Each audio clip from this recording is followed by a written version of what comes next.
Parte 3 da minha história com a Nossa Senhora. E, como eu tinha falado, em 2023 para 2024 fiquei muito doente. Mas esse período de doença que eu tive uma trombose de 3 centímetros no mês de... Foi dezembro para janeiro, né? Tive uma internação, foi bem cruel, bem difícil.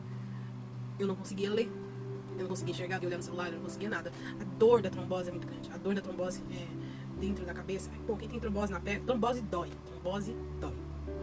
E aí, eu começo a ter muitos sonhos. Eu tinha sonhos assim, que eu era levada para vários lugares, sonhos que eu via... Eu tive um sonho que eu via uma cachoeira muito grande, mas ela era enorme, né? E às vezes eu voltava assim com cânticos, músicas completas, sabe? Que eu não conseguia escrever, então eu gravava o áudio do sonho no WhatsApp. Eu tive sonhos que meus alunos falavam: Pro, você tem que ir pra igreja, você tem que ir pra igreja. E aí eu orava e falava assim: mas Senhor, aonde que o Senhor quer que eu vá? Porque se o Senhor quer que eu vá pra algum lugar, eu não vou no lugar, eu não vou mais pra lugar nenhum, porque eu tô cansada de ser enganada. E chorava. E aí o que aconteceu? Eu tive um sonho, aí nesse sonho que eu tive, eu volto com uma música muito bonita e eu acordo e gravo essa música. Aí eu tiro ela no violão, mando pro meu irmão e falo assim: Baiano, chamo meu irmão de Baiano, veio, olha essa música. Aí eu mostrei pra ele me ajudou com umas notas e falou: nossa, que música bonita. Eu falei: beleza. E ficou lá. Aí eu deixei quieto e continuei orando, e daí eu tenho um outro sonho. Foi um sonho muito bizarro. Você tá ligado aquele deputado Nicolas? Muito estranho, né? Porque você fica vendo as coisas e aí você traz as coisas pro sonho. Mas era engraçado que ele tava no muro, assim, e atrás dele tinha um furacão, sabe? Um vento, assim, impetuoso. Aí eu tava olhando, chorando, assim. É engraçado ver a imagem dele, não sei porquê, que eu sonhei com esse menino. Mas aí eu sonhei com ele, e aí ele falava assim: vai logo pra igreja! Aí eu falei: mas pra onde eu vou? Aí ele tava tava um vento, assim, atrás. E ele falava assim: olha, vai na igreja evangélica, mas vai na católica. Mas vai! E gritava: vai logo! E eu falei: não, o que eu faço? E aí, ainda, depois desse sonho, aí eu chamei uma amiga daqui do condomínio, e ela me levou, e nessa época eu tava de apoio, né? Eu tinha que andar de muleta porque eu não tinha equilíbrio pra andar na rua. E aí nessa época eu tava de apoio, e aí eu fui na igreja dela, que era uma calvinista. E aí eu fui lá, e aí eu falei: era legal, tá, mas é aquela pegada, tá com muita dor de cabeça. E aí eu falei: não é aqui, não é aqui. E aí ela foi contando dos cismas, que era a igreja batista, aí depois ficou batista, aí Casa de Deus, aí um monte de coisa. Aí beleza, tá ótimo. Fui lá, e depois cheguei em casa e olhei: Senhor, pra mim é muito difícil o barulho, é muito difícil o barulho. E aí eu fiquei quieta, fiquei esperando, continuei orando. Aí com isso eu começo a melhorar um pouco a questão da leitura. E aí eu tinha que fazer uma pós-graduação, que estava atrasada, que eu já tinha feito uma parte das aulas, mas depois eu tinha largado pra lá e esqueci. Aí você tem 2 anos pra fazer. Aí eu tenho que fazer essa pós-graduação. Como eu não conseguia ler, o que eu fazia? Eu comecei a pôr os vídeos. Aí como eu tava aos pouquinhos, até tinha comprado essa Bíblia aqui da Pastoral, eu comprei, porque ela tinha letra grande.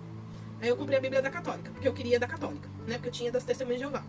E aí eu não queria das Testemunhas de Jeová, e eu falei: não, vou comprar uma da Católica, porque eu ouvi dizer que é uma das melhores que tem. Pô, eu comprei a Bíblia Católica, só que eu não conseguia ler. E aí nessa época eu fui tendo uma melhora, foi mais ou menos no mês de abril, e aí eu sentei o pau na minha pós-graduação. Como eu tava fazendo nada, então eu comecei a estudar. Então eu ouvi os vídeos, e aí eu pedi muito pra Deus: falei: deixa eu ler, eu quero ler, eu preciso ler. E aí eu comecei a ler a Bíblia, e ao mesmo tempo fazendo a pós-graduação de História Medieval. E aí, nossa, foi amor à primeira vista, né? Aí eu sei que teve um dia que eu tava no Hospital São Vicente de Paulo, que é onde eu faço a maior parte do meu tratamento aqui na minha cidade, e depois eu vou pra São Paulo pra fazer a outra parte do tratamento lá. Eu tava pra pegar remédio, e aí eu tava: nossa, São Vicente de Paulo. Nossa, nasci no Hospital Santa Marina.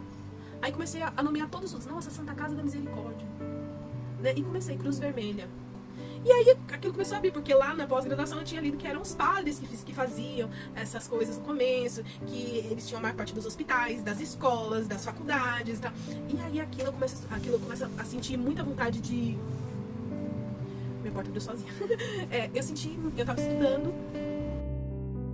Ali quando eu começo a estudar o medievo, né, eu percebo que tudo ali era obra dos padres. Então foram os padres que fizeram os hospitais, as enfermarias, as creches, os orfanatos. Então tudo aquilo vai mexendo muito comigo, despertando a minha vontade, a minha curiosidade. Então, assim, extremamente apaixonada, né?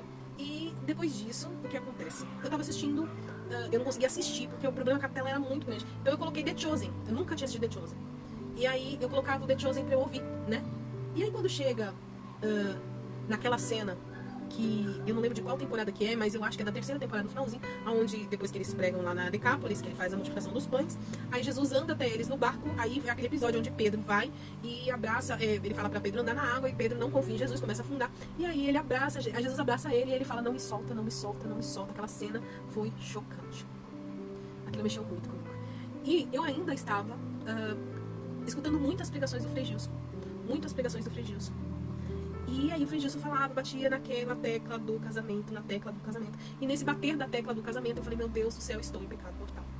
E aí, mesmo, né, porque a gente não ouve nem... Foi uma birra que nós tivemos, eu e meu esposo. E nós não quero mais nada, também tô doente, também, sabe, pra que você calma doente? Aí foi, a gente se separou, se divorciou de verdade. Só que a gente não ficou 5 minutos divorciado, né? Foi só gastar dinheiro com advogado. E aí, eu sei que a gente pegou e continuamos juntos, mas aquela situação estava me incomodando, e aí eu entendi que nem o meu casamento de papel valia, e aí aquela loucura toda, e eu, meu Deus, e agora? Se eu morrer doente do jeito que eu tô, é só de arrasta pra baixo. E aí, eu peguei, um dia que eu tava chorando muito, eu, doida, peguei o carro, fui lá até a igreja, numa quarta-feira, dia 11/7/2024, o padre estava muito bem ali fazendo as confissões, e todo mundo que tinha agendado estava na fila, mas eu fui lá linda e entrei na sala. E eu não podia nem me confessar, o padre nunca tinha me visto mais gordo, nem mais doida, e aí ele me acolhe. E aí ele fala, vem na missa. Vem na missa. Porque é só você vir na missa que você vai saber se é aqui ou se não é. E daquele dia nunca mais eu saí da igreja católica. E eu sou extremamente grata por isso. Porque de lá pra cá, eu só tenho ganhado muitas bênçãos. E eu ainda tenho um detalhe que eu vou contar, mas vai ser no próximo vídeo.